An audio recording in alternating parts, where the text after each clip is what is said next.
남태평양의 어느 무인도에는 원숭이만 200마리가 살고 있습니다. 이 원숭이들은 망고를 좋아하는데 그 섬의 망고나무에는 1년에 망고가 딱 100개만 열립니다. 원숭이는 200마리이고 망고는 100개이니 원숭이 한 마리당 망고가 반 개인 셈입니다. 그래서 원숭이 나라에는 망고가 늘 부족했습니다. 원활한 망고 거래를 위해 원숭이 나라는 화폐를 발행하기로 했고 돈 10,000원을 찍어 풀었습니다. 그랬더니 망고의 시장 가격은 개당 100원으로 자연스레 형성되었습니다. 100원짜리 망고가 100개이면 10,000원이 되니까 시장에 풀린 돈과 망고의 총 가격이 같아진 것입니다.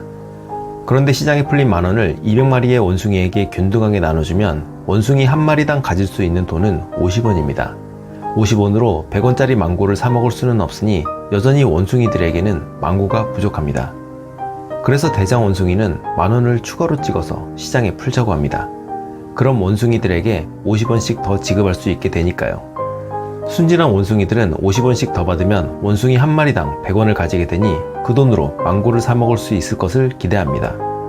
그러나 순식간에 망고의 가격은 2배로 치솟아 200원이 됩니다. 망고 가격의 폭등으로 원숭이들이 분노하자 대장 원숭이는 이 모든 게 망고를 매점매석한 망고 투기꾼 때문이라며 망고 가격 상승 원인을 망고 투기꾼 탓으로 돌립니다. 그리고 다른 원숭이들에게는 망고 가격이 안정화가 될 때까지 망고를 사지 말고 기다리라고 합니다. 망고를 추가로 공급할 것이고 지금의 망고 가격은 비정상적이라고 하면서요. 그렇다고 망고의 수가 늘어나면 가격이 모두 떨어질 것 같지만 꼭 그렇지만도 않습니다. 귀하던 망고가 많아지면 망고를 선택하는 기준은 더 높아질 것입니다. 좀 더 맛이 좋고 예쁜 망고를 사려고 하기에 상품성이 떨어지는 망고의 가격부터 떨어질 것입니다. 마치 서울대의 정원을 늘리면 지방대가 먼저 미달이 나지 서울대가 미달이 나지 않기 때문이죠. 결국 시장 가격은 단기적으로는 수요 공급이 결정하고 장기적으로는 유동성, 즉 돈이 얼마나 풀렸는지가 중요합니다. 시장을 움직이는 보이지 않는 손을 이해하지 못하면 지금의 오르는 부동산의 가격도 미래의 가격도 이해하기는 더 어려워집니다. 오늘 영상에서는 아기곰의 재테크 불변의 법칙의 내용을 소개하고 재테크 공부를 어떻게 하면 좋을지 알아보겠습니다.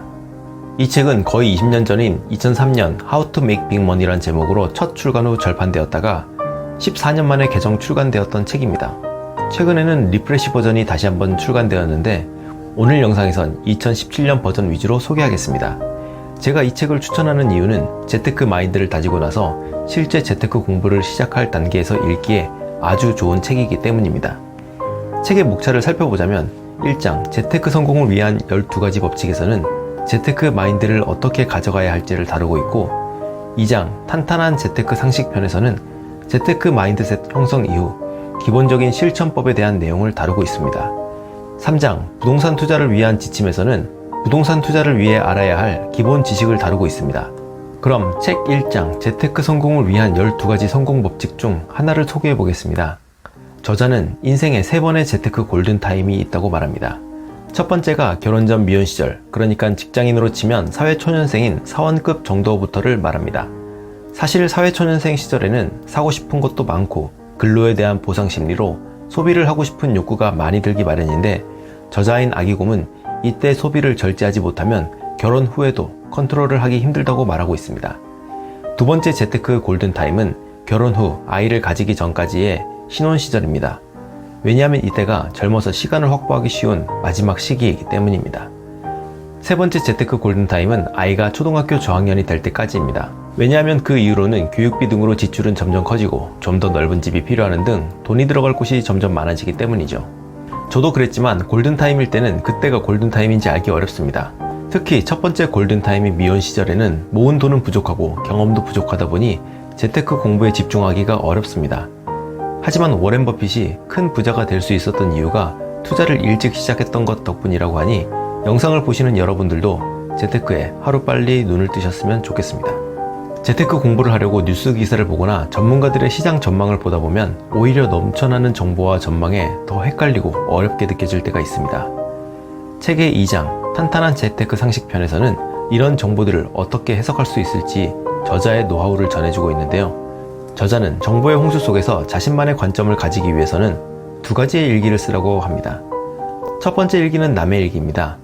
전문가들의 의견이나 주장이 맞는지 그들이 기고했던 글을 기록해놓고 나중에 정말 그 전문가의 의견대로 되었는지를 확인해 보는 것입니다. 이 방법은 특히 주식 투자를 할 때 유용하지만 부동산 투자에도 적용이 가능하다고 합니다. 특히 실력 없는 전문가를 골라내는데 가장 좋은 방법이라고 하면서 남의 일기를 꼭 써보라고 추천하고 있습니다. 두 번째 일기는 자신의 일기입니다.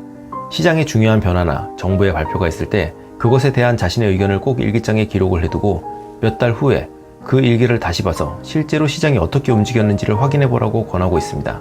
저는 여기에 한 가지를 덧붙이고 싶습니다.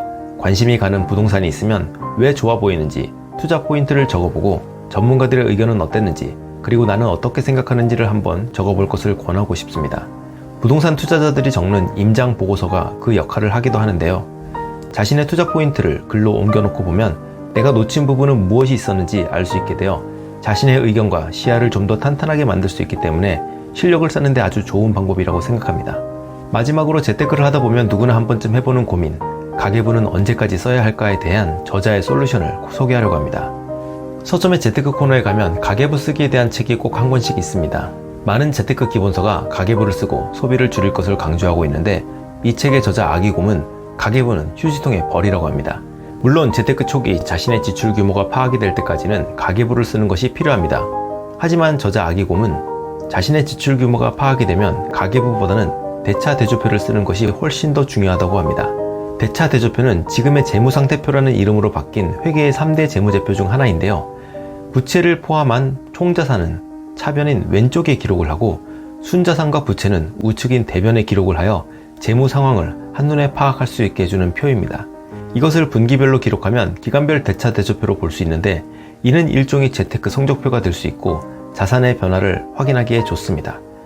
저 역시 저자의 의견과 같이 가계부보다는 자산의 증감을 파악할 수 있는 재무상태표가 훨씬 더 중요하다고 생각하는데요. 가계부는 소비를 통제하는 행위이지 재테크가 아니기 때문이죠. 저도 이 책을 읽고 나서 지금까지 엑셀로 재무상태표를 분기별 업데이트를 하고 있는데요. 재테크에 동기부여도 되고 가계부보다 훨씬 효과가 좋으니 아직 자신의 재무상태표가 없으신 분들은 한번 작성을 해보시길 강력히 추천드립니다. 제가 쓰고 있는 재무상태표 엑셀 파일을 첨부한 제 블로그 주소를 남겨놓을 테니 필요하신 분들은 다운받아 사용해 보시길 바랍니다. 오늘 영상이 도움되셨다면 구독과 좋아요를 부탁드립니다. 감사합니다.